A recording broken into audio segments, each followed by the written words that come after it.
You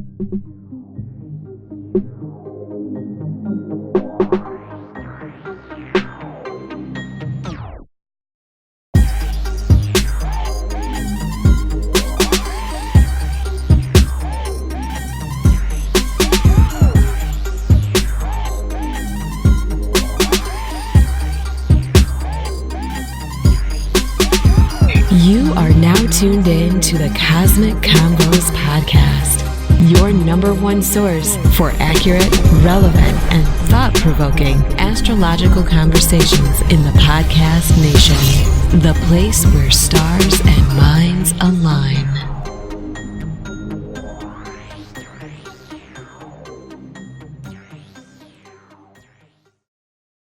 Peace. You are now tuned into the Cosmic Convos podcast.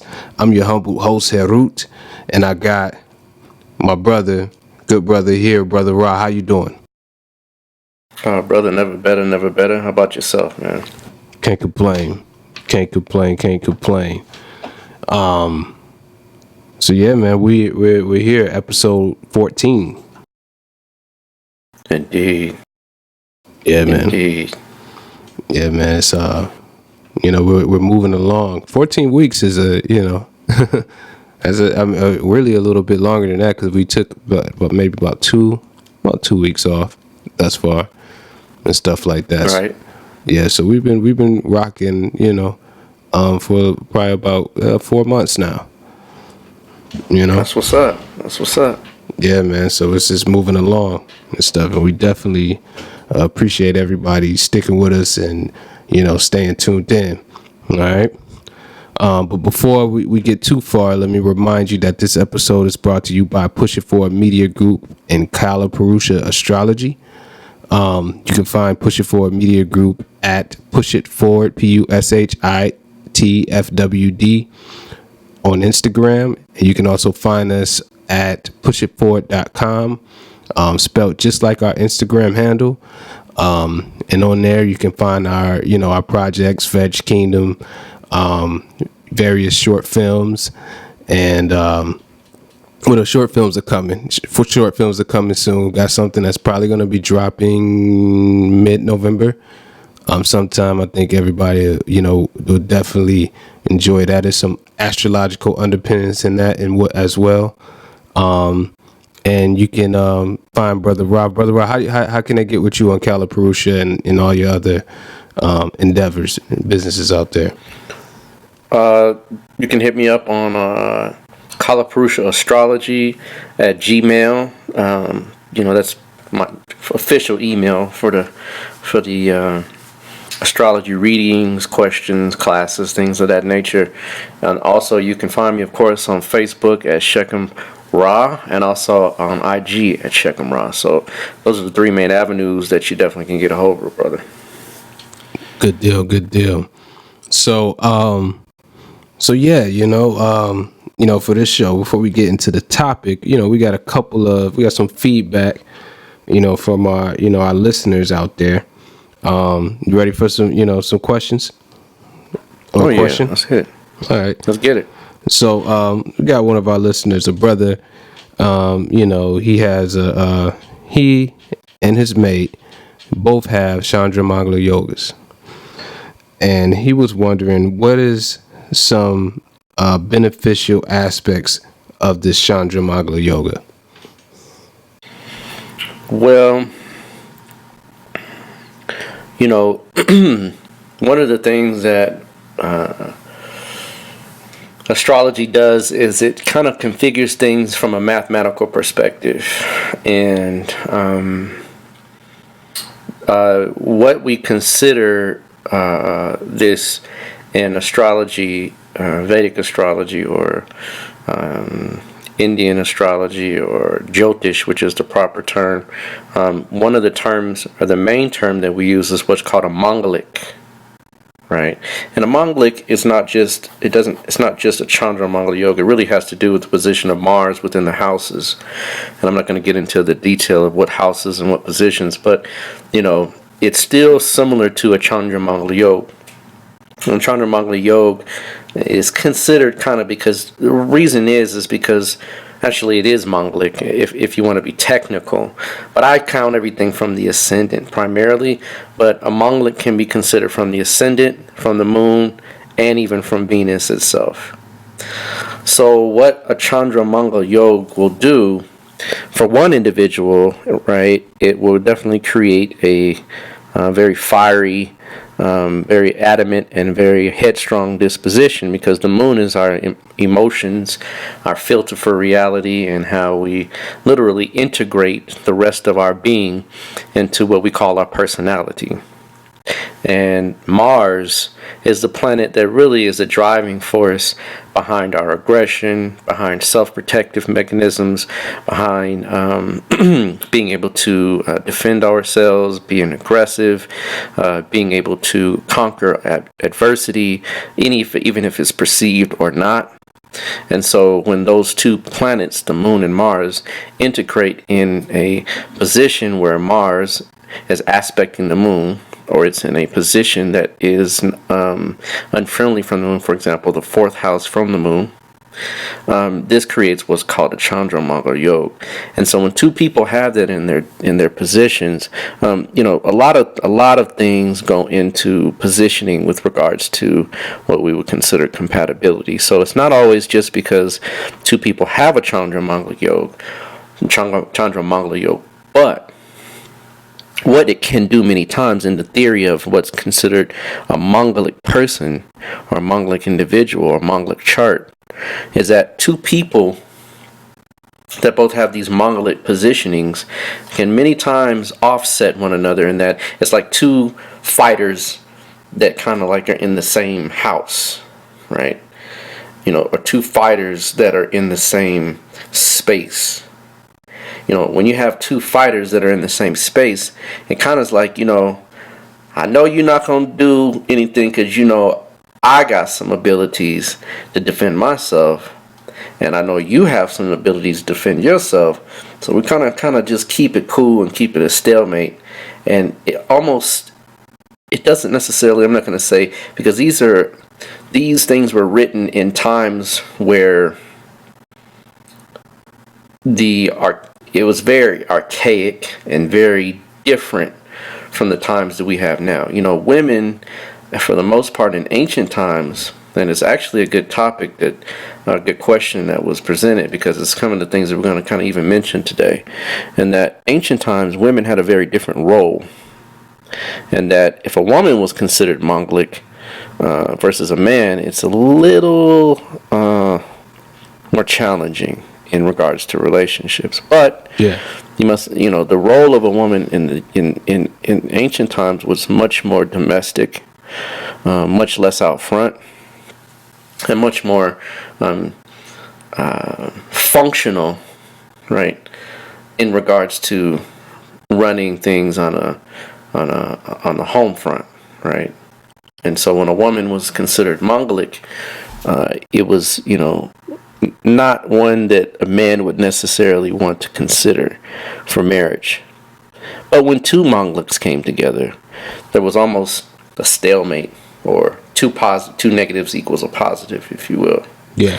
And so when two people have that in their chart, you'll find that a lot of times there will be those hair-raising moments where they find, you give you that, it's almost a look, with two fighters, fighters really don't even have to do much but give you a certain kind of look, and you kind of know, okay, maybe I shouldn't go there, maybe this ain't the day, maybe this ain't the time, maybe I should step away, maybe, if we go here, it's going to be, World War III. And so, give you another example in life, in the world that we live in today, right? So Chandra Mongolic Yoga with two people is like this. You have the United States of America, right? And it is a very, right, war-driven nation, right?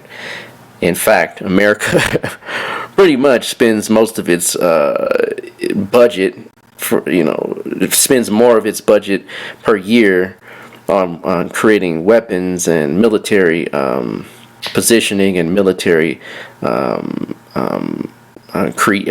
creating military means of which protecting itself than all the other nations combined total. Yeah. So, and this is a known factor, right? This is known throughout the world. Well, when we deal with another country or nation, kind of like Russia, right? We know that, hey, you got nukes, I got nukes, right? You got heat, I got heat. Yeah. We know if you hit that button, if I hit my button, it's not going to be a win-win scenario here. So it's kind of like it staves off the aggression, right? It's a cold war, if you will. And so that's how Chandra Mongol yogs or Mongolics, which is very similar, it's pretty much the same, if you will. There's this cold war at hand, right? And it kind of keeps each party where, I'm good, you're good, we're good. Okay, let's keep it pushing and let's get along to get along, right?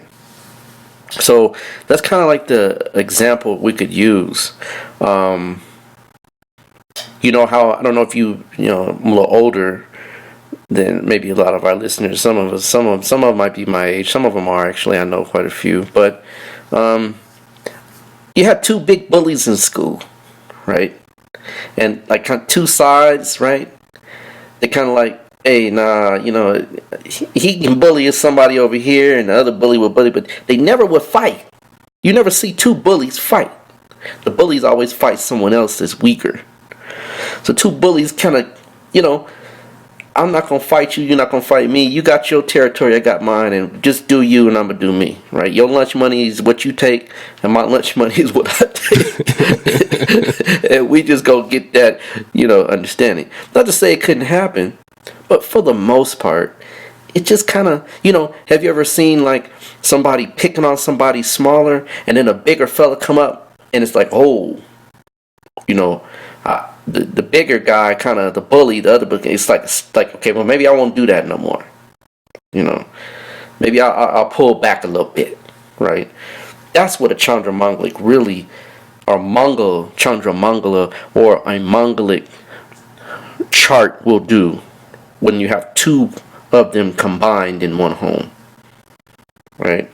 It's unspoken, it's unsaid, but it's very much felt and very much understood. Yeah. Right. So does that really help elucidate, right, what that really means? Because people kind of say, well, how is that? For a while back, keeping a buck, I dated a sister that was a Chandra Mongol yoga. Mm-hmm. And yeah. Mars was in the 10th house in opposition to Mars is in the 4th house, automatic Chandra Mongol yoga. I mean, number one, Mars in the 4th house, even because some people say, well, it's in Aries, so it kind of cancels it. I didn't see that, right? You could tell when I entered into her home, the sister was like, her home was a battlefield. And I was no way I was going to step in there and hit a mine and get my foot blown off or my limb blown off, just for the simple fact that I know even if I ever lived with her, it would just be all out. It wouldn't even be a battle. It would just be me she would try to demolish me. Well, the moon was in the 10th house. So now we have an aspect from the moon to Mars, and I could clearly understand that this individual, maybe not, right? Not to say I am any way, shape, form, fashion frightened by any woman or any man, but I just wisdom, that's just not the person that I'm going to engage with. Now, that other person dealing with another Chandra Mongol yoga or Mongolic will definitely have someone to deal with, and a lot of times they find they do better maybe in their own homes, or they have a home that has a lot of space. They can have their own domains. Then that can work a little bit better. But if you find they're constantly in close comfort, somebody will move someone else away, and they will constantly be like in these rotational processes many times, not all the time, many times. But it does create a lot of passion, creates a lot of energy and a lot of good sex, right? But once that's over, right, they kind of like, okay, I'm good, you good, we good. We're not gonna push, or we're not gonna prod, Yeah. So two great powers kind of know each other, and they kind of leave each other for what it is. Leave each other alone for what it is. So that's kind of an explanation of what two Mongolics or two Chandra Mongol yogs will do within the same proximity in a relationship. Okay.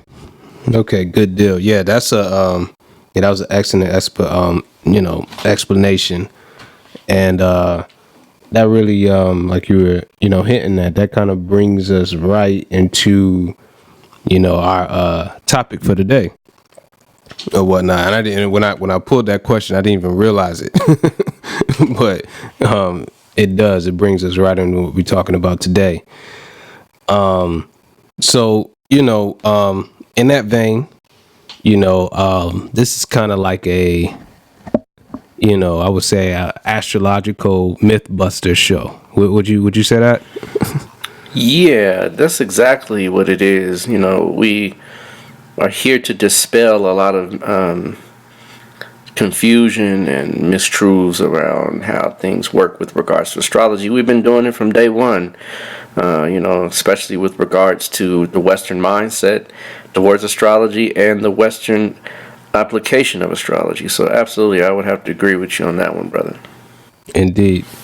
So on this particular episode, inspired by a lot of our our women that listen to this show, we're going to get into the relationship aspect of astrology, and essentially answer the question that's extremely popular on any astrological platform. I mean, you go on Instagram and just look at that hashtag. I mean, this topic is all over the place. Your soulmate, your astrological soulmate, your compatibility, Taurus and this with this and that, and all that stuff like that. Mm-hmm.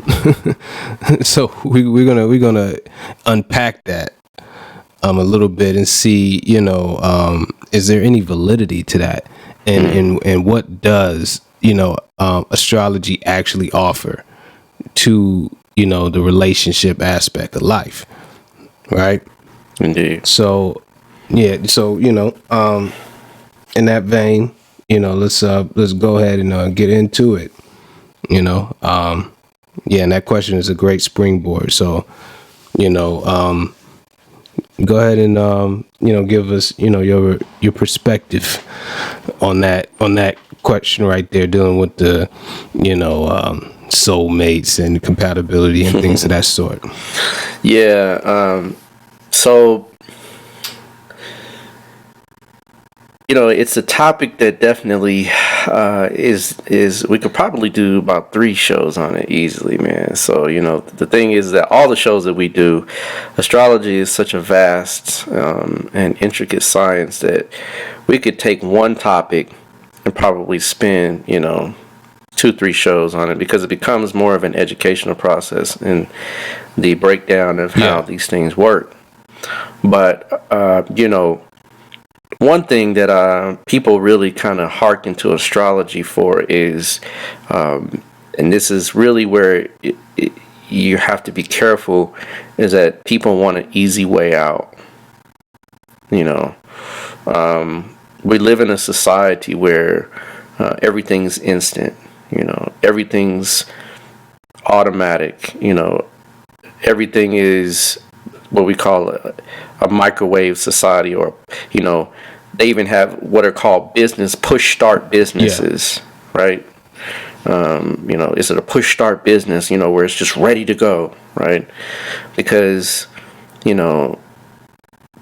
time has changed with regards to the perspective of time has changed with regards to the way society has moved, especially the way technology has changed reality around us. One thing that we kind of forget is that there's a lot of things lost with the advent of technology, and the inventions that we have short circuit the realities in which we deal with, and that we live in a fantasy world in which things are no longer real. And one of those main things that are no longer real is relationships. It's just you have to take in, and it's really phenomenal the way people date now.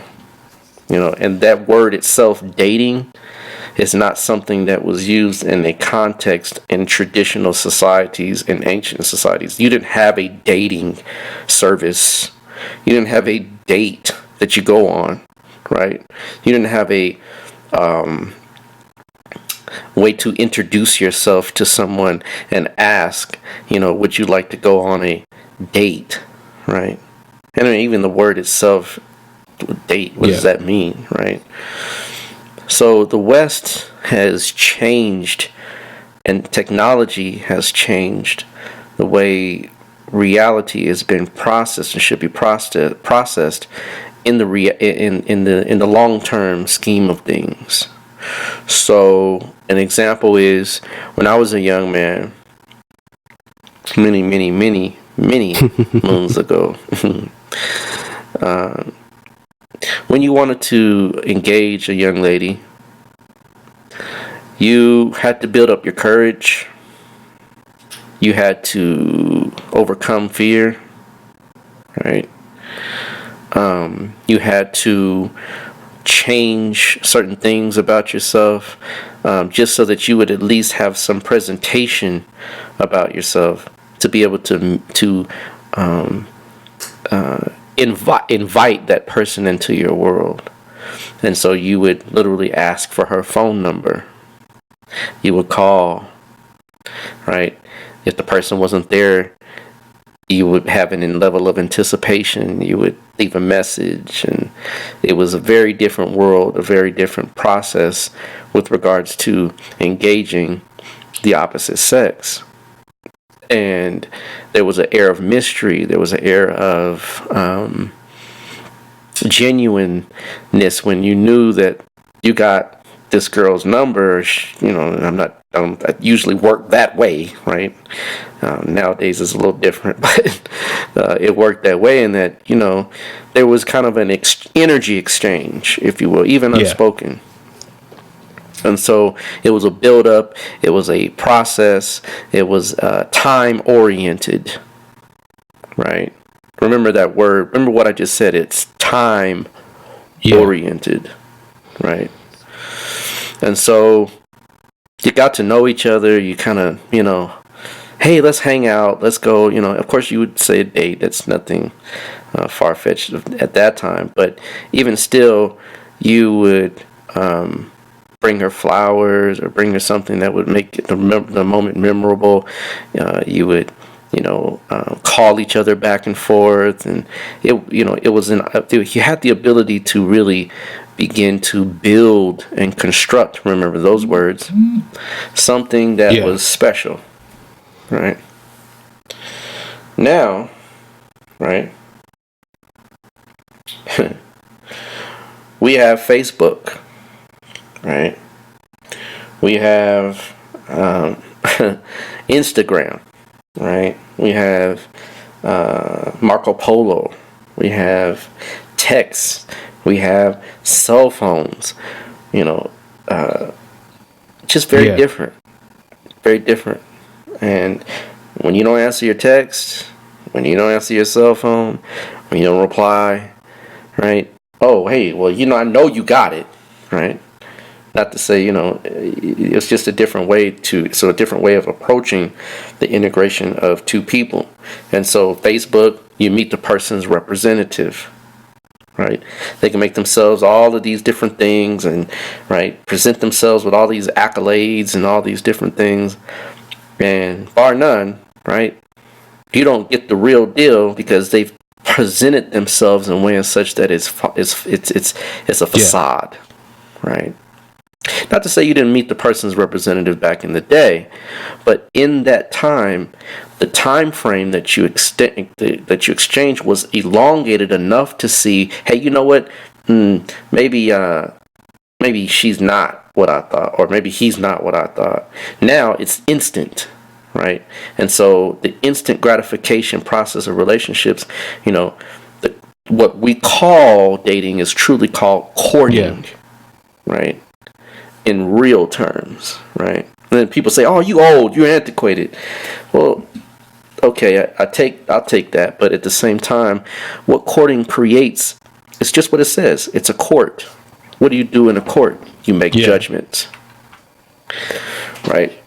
There's no judgment making process anymore. People fall in love today and they go through a relationship that has a lifetime of 3 months, and now they fall out of love, and then they're on to the next partner. Where this is something that typically didn't happen before, and even before my time, going back in time, going back further, this process of engaging, that's why you find that people in the 50s and 60s that are married stay married.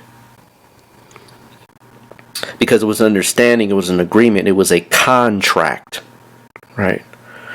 Between two parties to work out the deal, if you will, right? So, with that being said, right, and we're talking about the topic of soulmates, right? The words are two contractive words that have been amalgamated to create a new concept that does not exist, right? A soul, right, from the true metaphysical spiritual understanding of it, is the part of you that literally will exist within the context of different lives. Yeah. Right? So when we say soul, what are we really saying? We're saying that part of you that is intangible, right? And that can transmigrate from life to life to life. In Kemet, it's called Jabba, right? Then the Ba is it's that ray of light that, just like there's a light bulb, it's not the source, but it's an emanation from the source, because we all have one source that literally allows us to integrate different lives, different lessons, different processes over vast periods of time. But in essence, the soul itself is something that does not have sex or sexuality, sensuality, or the ability to integrate those lower nature things within the context of itself. There are lessons that are learned through the soul, but in essence, the soul doesn't need a mate. Yeah. Right? Because it's the one in and of itself. And we're going to see how this works in astrology very shortly. Astrology doesn't just show you, your personality or, lessons. It literally is a science to understand life itself. Right? And so the soul in spiritual terms, and another tradition out of India is called the Atma. Yeah. Right? And so you have the Atma, you have a Paramatma, and you have a Jivatma, right? Paramatma is what we're talking about, right? Your Jivatma is your personality, is kind of reflective of your moon, right? The moon is the Jivatma. Jiv means life. Some people out there will say, no, the Jivatma transmigrates with you. No, it doesn't. Right? The Jivatma is the processing mechanism, the filter for which we take experiences from the physical realm into the internal realm. The moon is your astral particulate, right?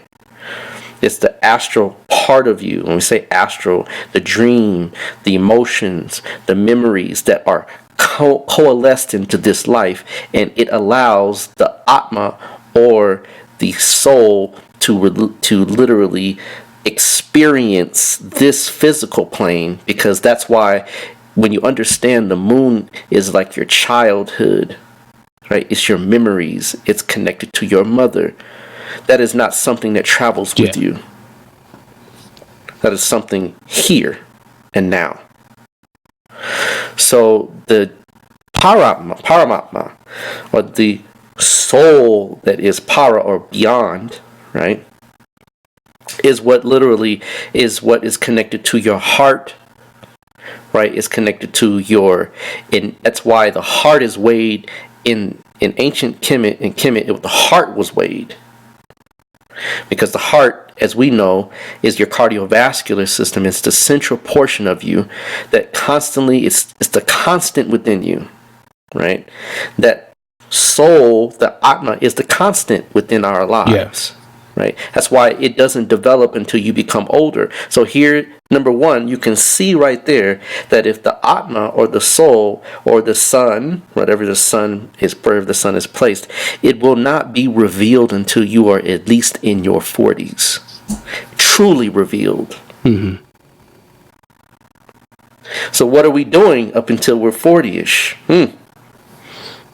Yeah. You see, then you're in a relationship still, but the soul is not even turned on yet. Your soul is your conscience.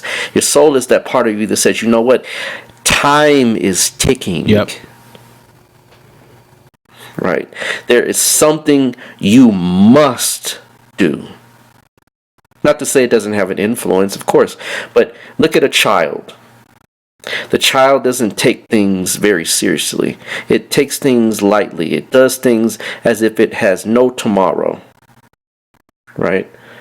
That is the innate consciousness within the physical vehicle, like an animal. It's the animal level of ourselves, right? Yeah. It's the vehicle that in which we have invested that potential called the soul. Because it's only potential. Yeah. Until you get to a certain age. The frontal lobes don't even turn on until you're at least 25 to 28 years old. So those of you that are 21, 22, 23, your frontal lobes are beginning to actualize, but they haven't even functionally turned on yet. And that's given that you lived a relatively healthy lifestyle, right? So taken in consideration, right? And this is, even insurance companies understand these things, because that's why at 25 your insurance rates change, because your impulse control turns on. This is why you can't be president until you're 35. Exactly. That's why you really, in the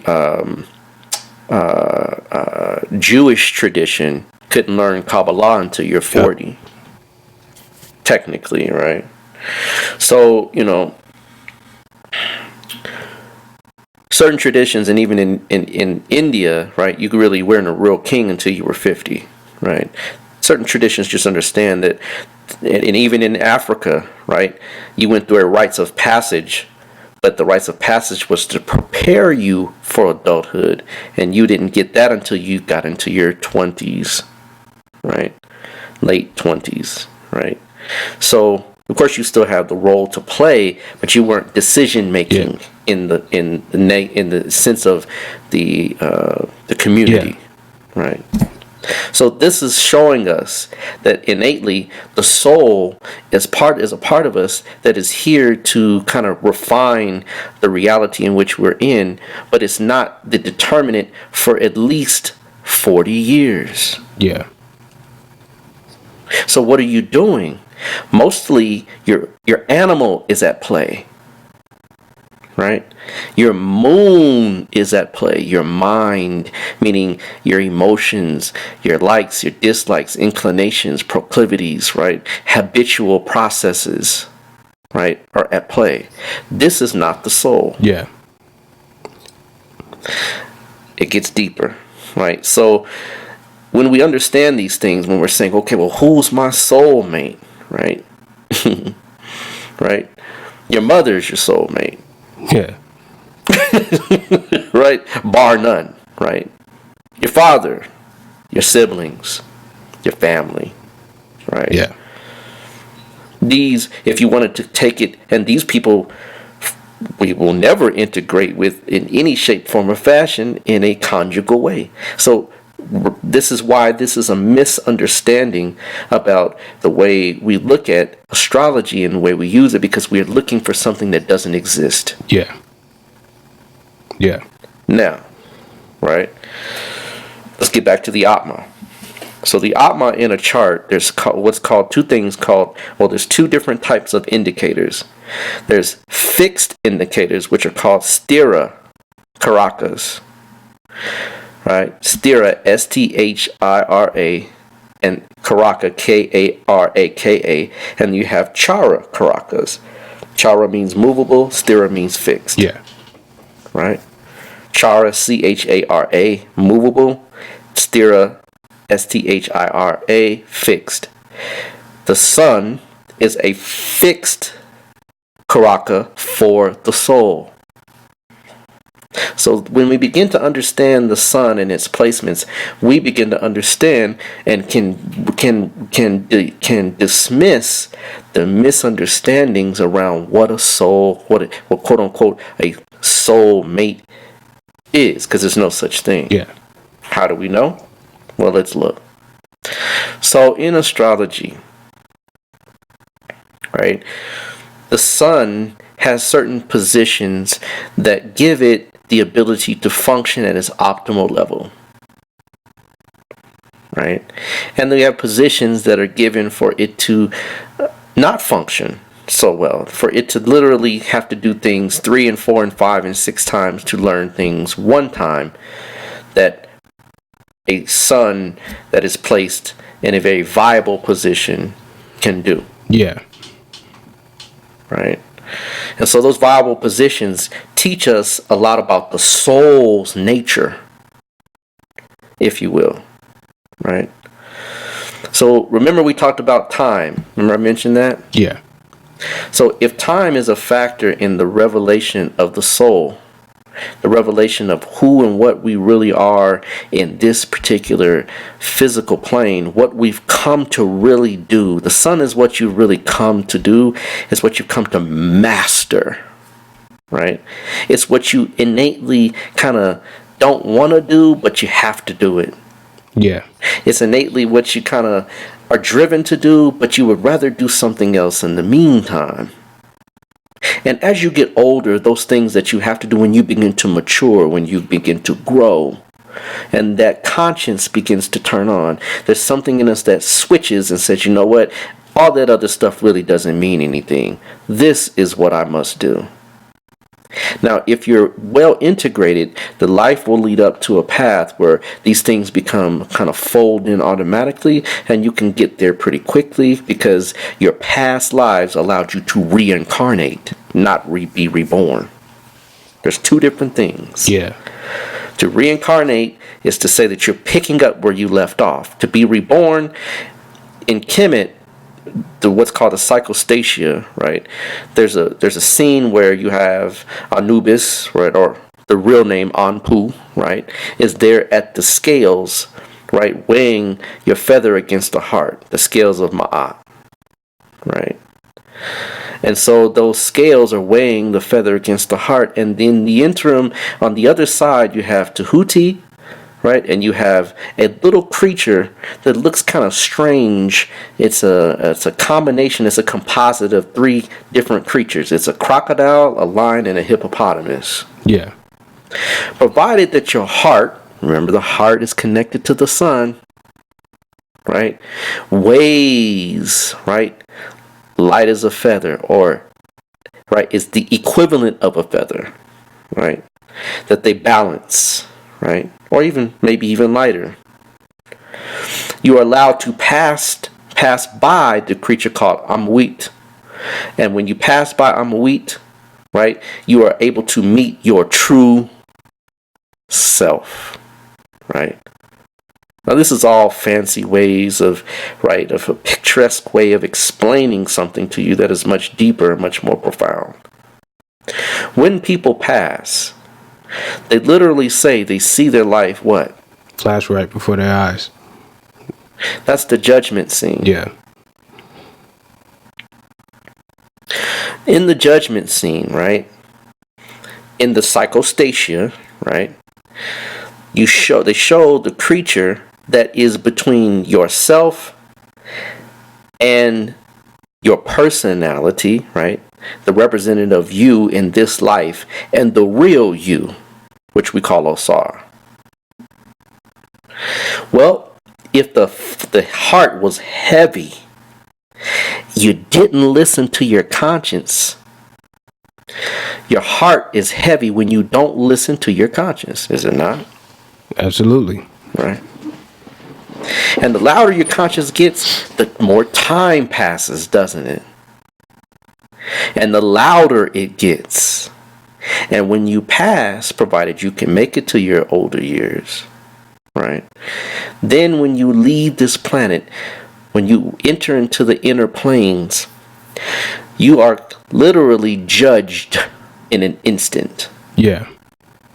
If your heart is heavy, what is a heavy heart? Someone that left a mate behind they didn't want to let go. Yeah. Someone that they left the mother behind that didn't have the things they need. They left a child behind that was 40 years old still living at home. They are attached to their home, attached to physical things. Yeah. The heart is heavy. And so when that heart is heavy, you cannot go past that creature, which is the symbolic representation of your self-recriminations. The part of you that does not want to let go. So since you're so heavy-hearted, you have to start over again. And you're reborn. Yeah. You die a second death. Yeah. When you're reborn, you come fresh like a child. Right? And that your memory is completely wiped and you have no connections to the things that you did, and you are starting to at a level where now you have to rebuild your conscience the way your conscience is filtered through reality, and you have to listen now to it, and you get opportunities to do that in various scenarios. Yeah. Now, that being said, the soul, right? Let's say it is a relationship that you're attached to. Let's say this person, this man or this woman that you're attached to, right? You can't let go, right? The soul is telling you all the time, let go. So if the soul is telling you to let go, then in essence, the soul doesn't what? Need a what? Mate. Checkmate. No pun intended, right? So, right? So, in essence, it's showing you, when you really understand spiritual development, you have to let that go. So you get someone else in another life, let's say, for example. And here's the thing. When you are doing things of an ill nature to someone, that creates a karmic debt. Yeah. Have you ever heard that you can come back? And you can come back, let's say you were the mother and abused the child, and you can come back now and the roles are switched. Yeah. Or you can even come back as a mate, that now the roles change, but the karmic debt remains the same.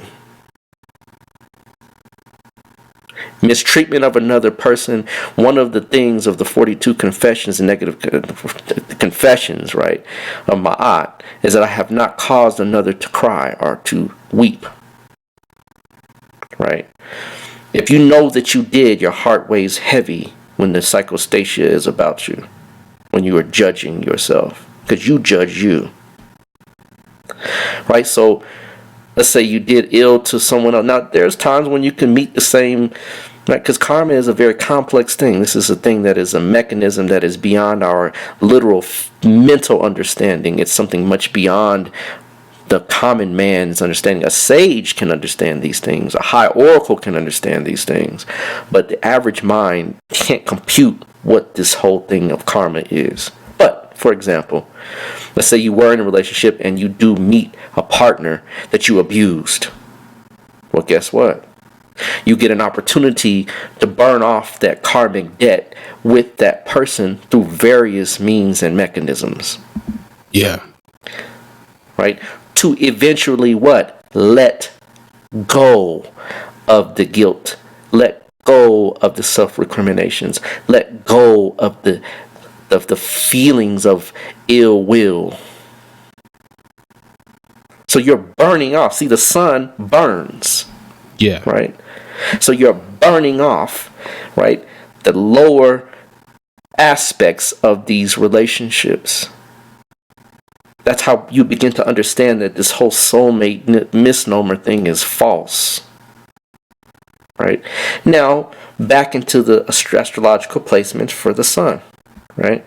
The sun is exalted in Aries. What does exalted means? It means that it can function at a level that is par excellence higher than other positions and other signs. Now, there's some nuances to it. I'm not going to get into nuances because there has to be some. In fact, here's how it really works. The soul is so conditional to make sure things work. Even though it's exalted, the Lord of the exaltation sign has to be in a very strong position as well, and it cannot be compromised. That's how specifically oriented karma is, that even though you might have a sun in Aries, if that sun's Lord is debilitated, or let's say Mars is with Saturn, or it's in a very compromising position, that whole exaltation thing switches. Yes. So when we understand this, that the soul, the Atma, right, the core of who and what you are, the part that literally reincarnates over and over and over again, has very conditional things to go through in order to literally have the best, most operable life possible. That is letting you know that, again, this is not something that is just a free-for-all, or you can just walk into someone that is the perfect relationship, because guess what? The sun in the opposite sign, in the sign of relationships, is debilitated. That shows you right there that the sun in Libra, in the sign of relationships, the sign of keeping your word, the sign of keeping a vow, keeping a promise, making a deal, keeping a contract, is debilitated. It has no power there. Whoa. Interesting. So then where's your soulmate? Right? Not there. Doesn't work. Doesn't work. But let's look at another way. Right? So the sun in Aries, why does it do well there? Because Aries is the sign that allows you to face head on your karma. Aries is the sign of the ram. The ram meets things what? Head on. There's no tarrying. There's no waiting for the conscience, right? The conscience is loud. And that's why Aries have so many, Sun and Aries have so many problems innate in the beginning of life.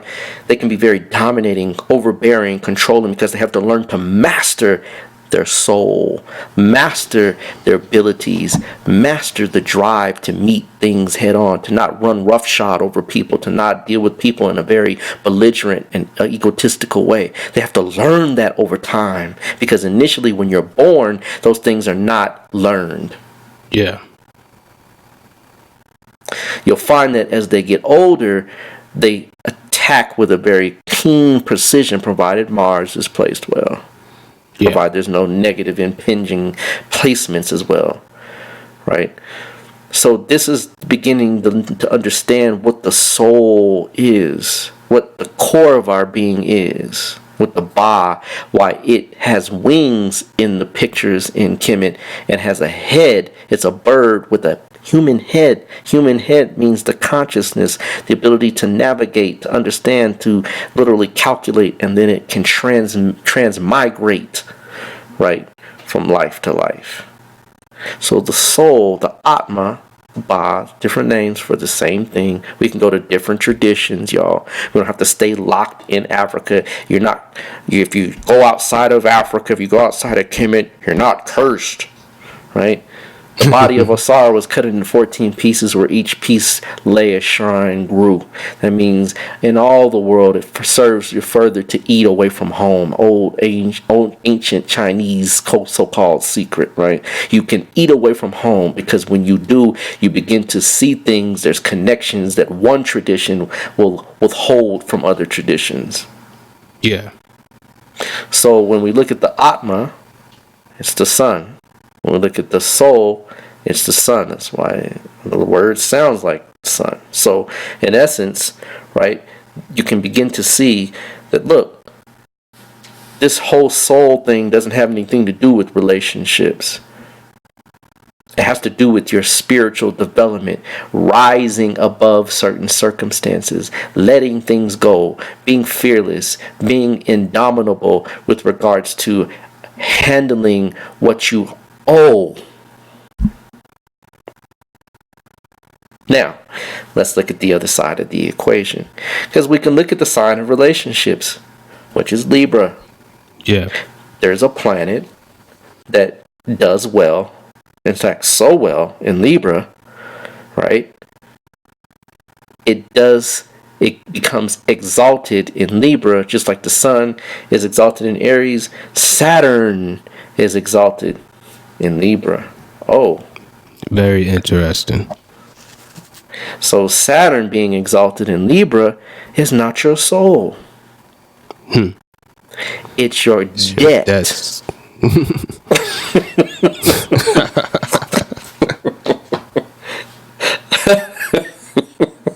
So when you meet that, oh, I'm falling in love, there's some, just be aware, right?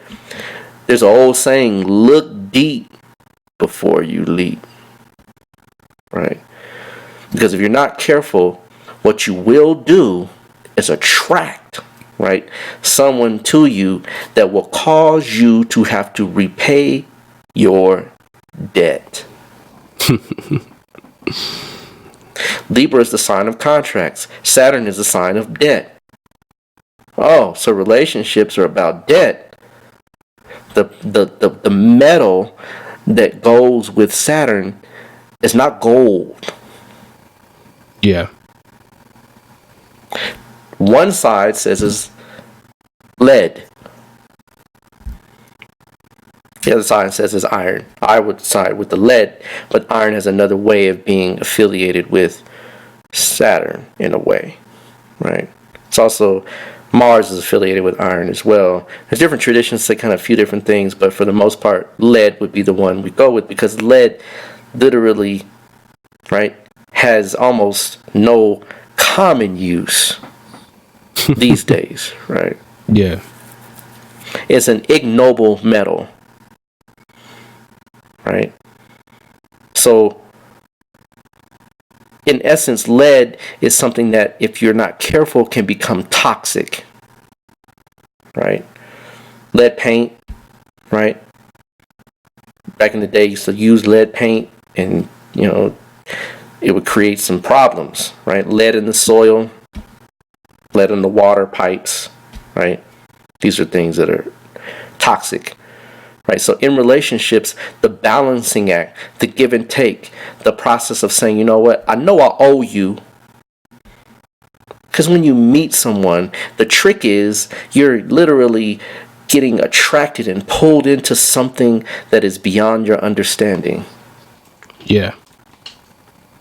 And the whole point of making a contract is to say, even in the so-called marriage vows in the West, through what? What's the marriage vow say? To death do us part. Through sickness And health. Through rich and poor. That sounds like karmic debt to me. I don't know about you. Absolutely. Right. So the debt that you owe someone, and you can owe many people debt. You have people that come into your life and they say, you know what? Something about you that attracts me, but the same thing that attracts you also repels you. Yeah. So this link, now here's the trick. people say, well, I got a baby mama, and, I ain't, I ain't marry her, and she, well, guess what? You married. You married. You're married. There's two ways to get married. Go ahead, brother. I'll let you speak. I don't mean to cut you off. Well, no, it's all good. That's the one of the biggest problems we have here in the West is that it deludes you. It's just a big delusional kind of spell on everyone, because just like that point that you just brought up. I mean, you have children, and then you might not be with the baby's mother anymore, but you still are. You are financially, parentally, all that stuff obligated. Even if you don't fulfill it, that contract is still unwritten contract is still sitting there, or it might be a written contract in some people's case, right? Mm-hmm. It's still there, and you're still tied to that person. You can't shed that person. No. And it's just like it's delusion. I mean, pure delusion. Like you can't, even if you try to distance yourself from that person, you still have to fulfill that debt to that person, or that the obligation or the onus on you to do it is still there. But in the West, it's just that's just ignored. It's not even a thing. I've only heard people in Africa say that. I've only heard old school African people even bring up that point. Mm-hmm. Absolutely. Any traditional society that, India says it too. I mean, there's for all intents and purposes us, just like we get mixed over here. No, but I know what you're saying. No, but in the African sense, you're right. And in the traditional sense of societies, because India is just overran with Aryans. And that is what happened. They kind of got mixed. Like we get mixed over here, they got mixed over there, but just a different phenotype. But they still was black folks originally, and we can prove that, right? Or not. But nonetheless, when we talked about that word time in the beginning, right? The planet of time, Saturn, is exalted where you make a vow. The sign of vows, the sign of a promise, the sign of negotiations. Yeah. A sign of partnerships. Saturn is exalted there. Right? Saturn is the law.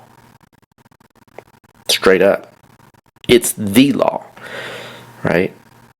I know different perceptions and different traditions, have different understandings. Right? Like Jupiter is the lawmaker. But Saturn is the law. Judges wear black, right? In this society, anyway, right? Right. Saturn makes you puts you. It makes you. It compels you to do it right.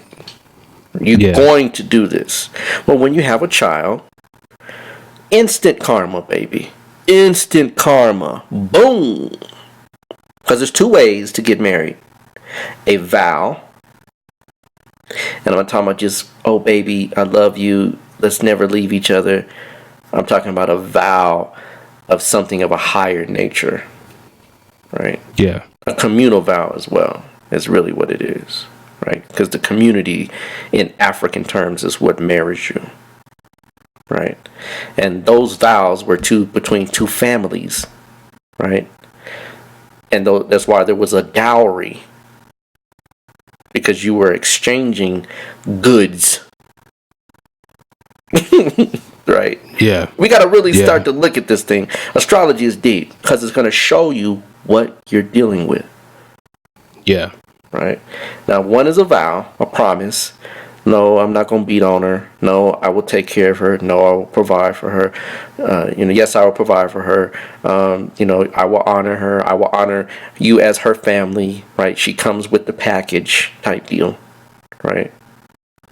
See, that's all gone now. That's where we get the soulmate thing from, right? Yeah. Saturn is the planet of time. Remember, we keep harping on that word, time. Right? Karma is based in time, right? So when you have all of these baby daddies and baby mamas and all of that kind of crazy stuff, right? You still, in fact, it's more karma now that you owe. You have more debt. Because the one thing you didn't do is work out the steal. You didn't work out the process of going through. So you've literally exacerbated it, and you will pay that karma. Either now, Yeah. or later. Yeah. So when we get a soulmate picture, well, I want a perfect person. Now there are some combinations in a chart that will literally indicate connections from a past life, but that's not all good, y'all. The planets that do this they're not all good. I'm not going to get into which planets they are, but they're not good. They're not planets that you just like, hey, party, right? No, right? There's a whole set of combinations that we can go through that will show you the karmic connections, not the soulmate stuff, the karmic debt that you owe, right? Yeah. So when someone's out here looking for the perfect mate, how perfect are you? You get what you are. Like attracts what? Like. Likes. Right? So if you think for one moment that there's some perfect person, and you can look in your chart and say, okay, or you can look at that person's chart and say, hey, this is the one, you're sadly mistaken.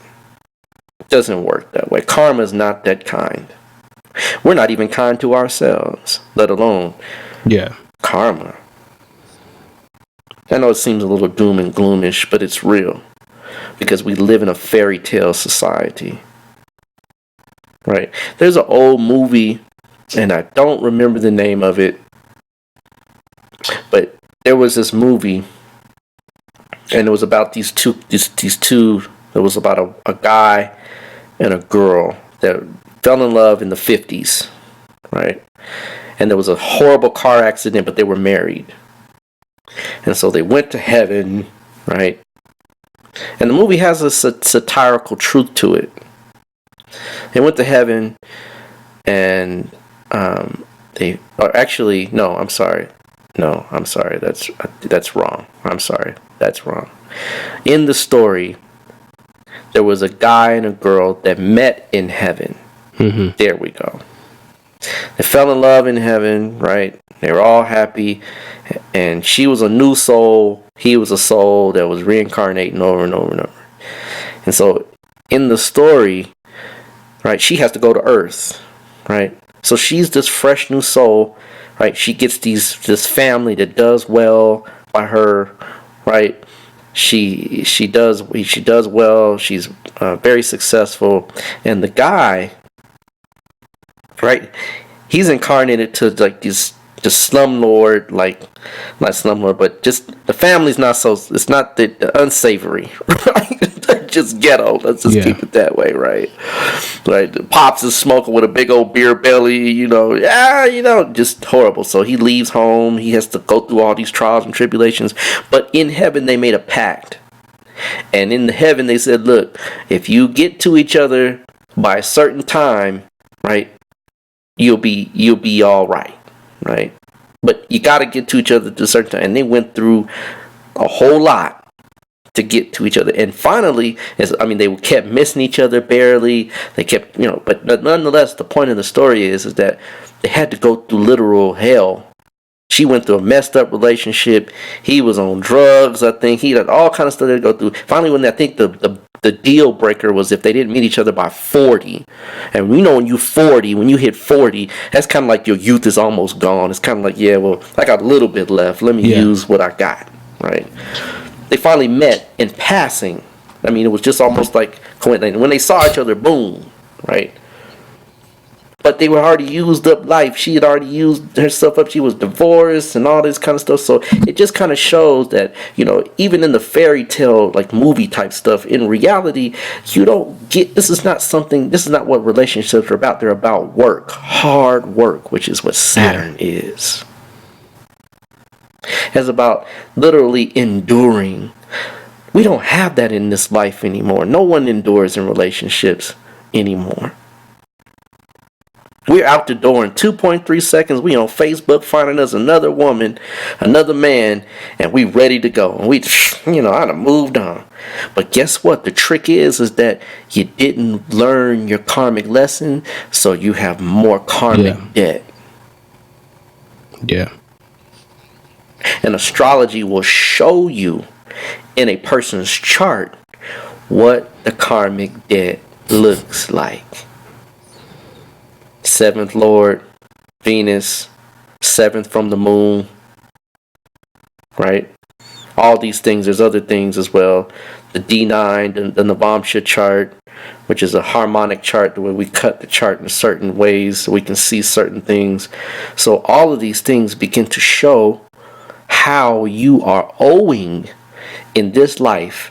And not only that, but we'll see how well you pay. You find the 7th Lord in the 6th house, that person will not hold a relationship down. They're constantly divorcing. The 6th house is the house of divorce. 7th Lord is the house of marriage. Boom, boom, boom. Next life, boom, next relationship, next relationship, next relationship, next relationship, next relationship, next relationship. Like, whoa, it's a cyclotron here. And then you wonder why you keep on meeting, though you get worse. You don't usually get better, you get worse. Right? These things are here to show us that, relationships are to be taken very seriously. This is not a joke. This is not something that you want to just fly by night and get a chart done and get you, gonna match up and do all this. No. And a lot of people come and say, well, we're not properly matched. Oh, you're very properly matched. Because you're here to work on these things. You're here to work on these things. I think Shekman Shekman Ram Nifram Min had a story about a young woman that had a good brother. He was in Arsar set, doing very well, and she wasn't happy. He wasn't the picturesque one that she wanted. And he counseled him. She was counseled, if you don't keep him, if you don't stay with this one, the next one is going to be not so well for you. Well, she ended up getting very sick. And the brother that she got had no concern for her whatsoever. Didn't take care of her. She ended up getting very, very ill. Right? So a lot of times when we get relationships, we are thinking that there's a better version, right? We're going to upgrade, as they say, right? Usually the grass is not greener on the other side of the fence. Now, of course, if you're being abused, if you're being mistreated, no one is saying stay in a, decapitating relationship, bar none. But guess what? You might want to ask yourself a question. If that's the type of relationship you're in, did I do this to someone else in another life? Yeah. Did I do this to this individual in another life? Am I attracting something to myself to awaken something within me that is a deficit or an excess? This is what relationships are about. This is what you attract. This is what you bring into your world. Not some perfect misnomered vision of some walking on water type, and a lot of these Western crazy church women, I'm waiting on Jesus. I'm waiting on my Jesus. Well, you're going to be waiting. Because no one exists like that in this plane. We all come with karmic debt. All come with karmic baggage. Some of us just happen to be in the process of working on our baggage. That's what you look for in a relationship. Is this person working on themselves? Is this person developing themselves? Are they accountable? Are they trying to literally bring something better into this world? Not to just my life, but this world. Because we all just want to, he gonna make me feel better. Well, you're temporary, trust me. Because just as much as he makes you feel good, there's days he's going to make you feel horrible. But if he's a person or she's a person that's making the world a better place, that's the one you begin to look for. That is a person that will begin to give you some of the things that you look for in a healthy relationship. That's the person that will give you the opportunity to pay your debt off and leave this planet, leave this plane in a higher level, at a higher level. That's what you look for in a chart. So, are those individuals out there? Absolutely. Far and few in between, but they're there. You have to just know how to look, know where to look, know when to look. We see a lot of people look. I want mine now. How come I can't mine now? Well, in your destiny, in your chart, it ain't time for you, because you need to deal with you. A lot of times, relationships allow us to run away from ourselves. They allow us to focus on something other than us. And then the trick is, guess what? You're going to end up focusing back on yourself, because the person that's coming is going to reveal the negative aspects that you didn't face in the first place. Saturn don't let you get out of nothing. That's why it's exalted in Libra. You think you're going somewhere? Okay, yeah, go and bring him in. Move him in. Yeah, move him on in. Oh, he's moving in? Great. He pays bills? Excellent. He picks his toes. He don't wash and clean. He just watches football all day long. Oh, he wasn't doing that when you first met him.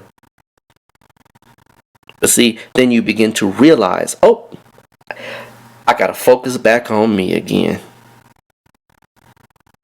And that person's gonna say, yeah, well, I'm gonna watch some football. I'm gonna watch whatever the things that they watch now. All kinds of crazy stuff people do and watch and entertain themselves with.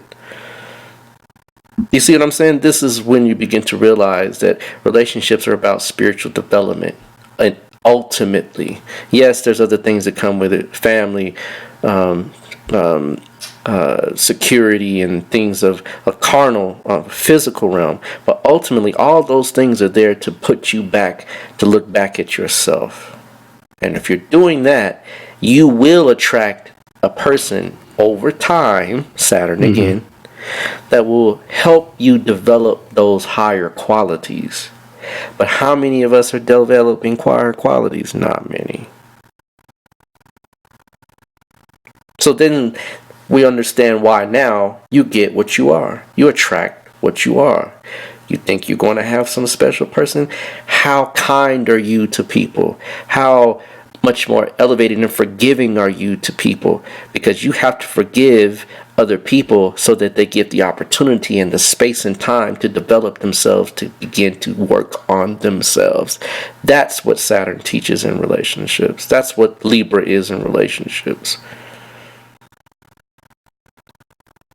So, again, a lot of you will hit me up. It's been about 8 people so far. I want to find my soulmate. I want to have the perfect person.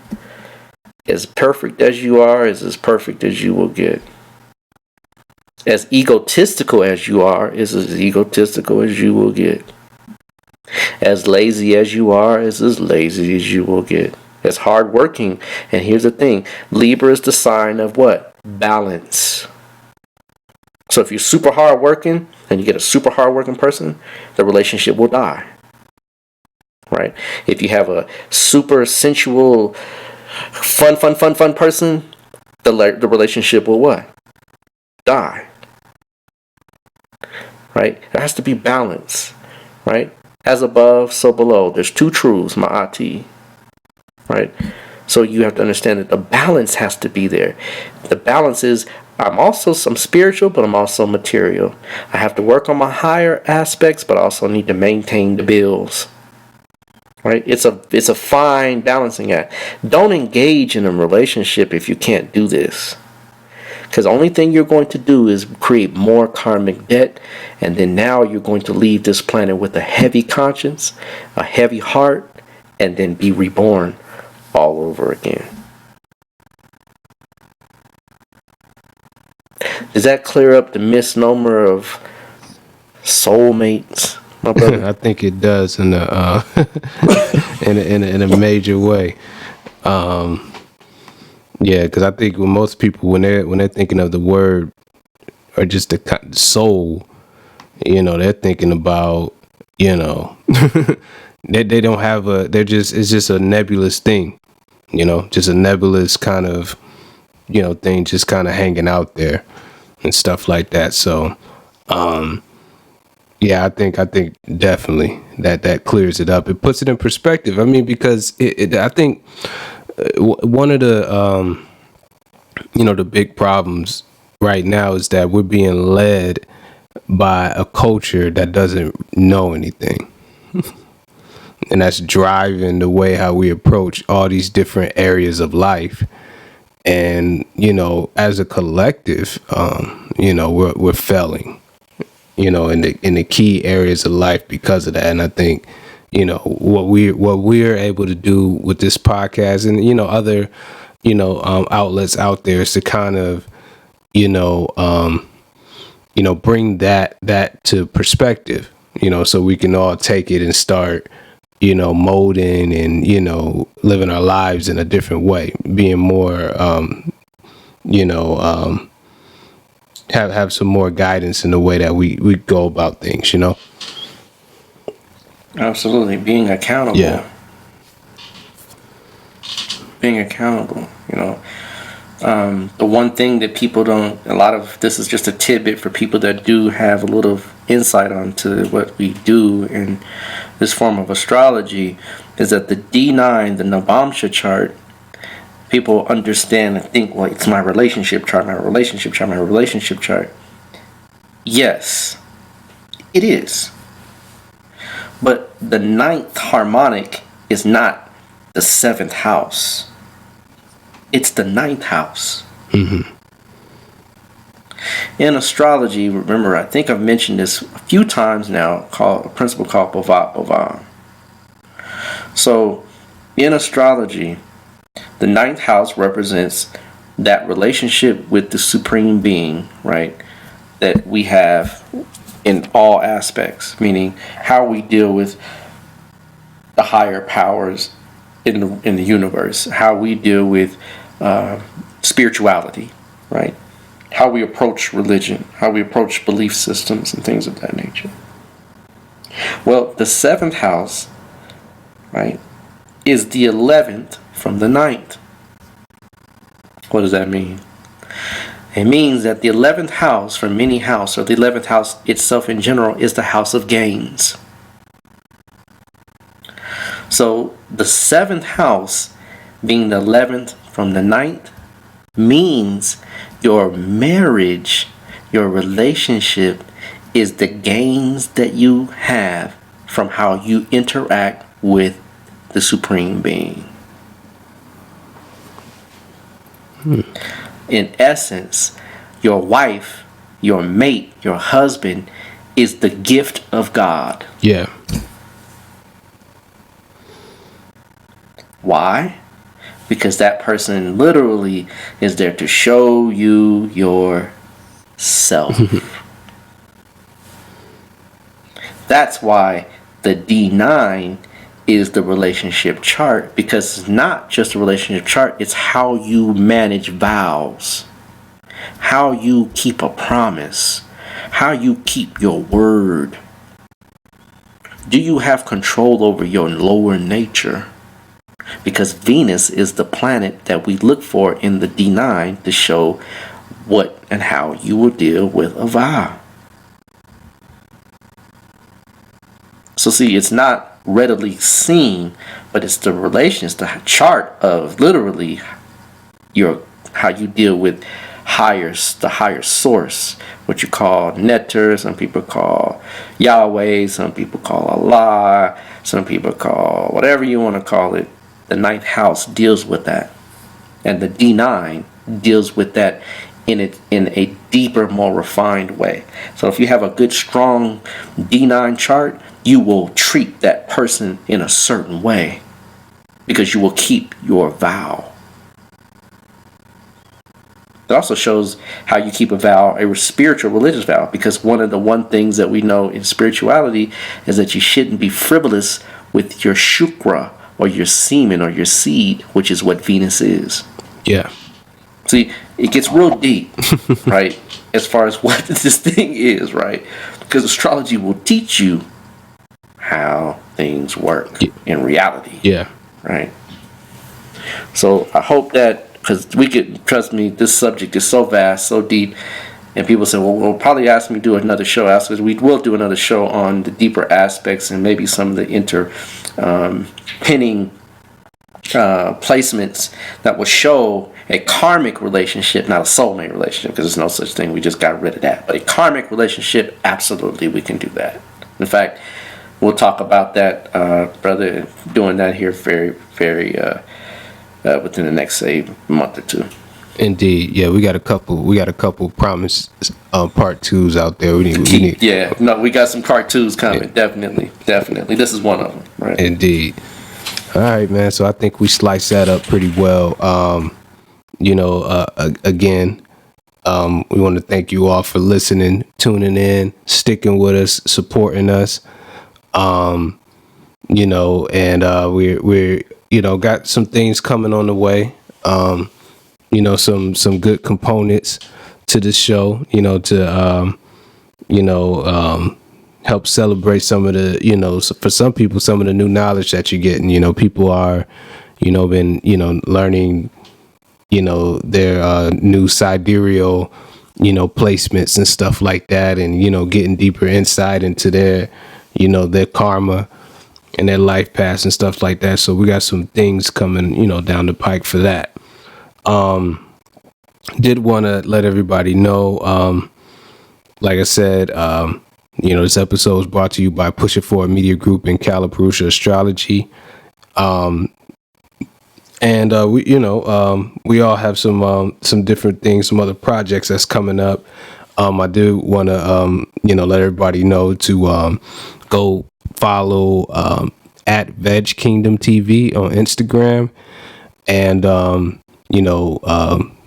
search Push It Forward Media Group on YouTube. We have a YouTube channel as well with a bunch of videos there. In the coming weeks, we're going to be releasing some of the extended footage from Veg Kingdom. So each one of those segments, each restaurant, each person we interviewed, we're going to release an extended episode of all of those. So be tuned into that. And we got some interesting series of short films coming as well. And yeah, indeed, that's all I'm going to say. So y'all are definitely, I think everyone will enjoy what we got coming down the pike. What do you got going on, Brother Ra? Just getting folks, I got charts lined up to be done, so definitely keeping busy. And just to let y'all know, because I have such a backlog of people that are trying to get in, I got other sources which funnel these, requisites, these chart orders in. I'm going to have to hold off for a little while, just so that I can get those fulfilled, because it becomes very, balanced. Like that balancing act we talked about is very, having a mate, having something I do to maintain the bills, and at the same time doing this, and maintaining the ability to counsel others, have a full plate.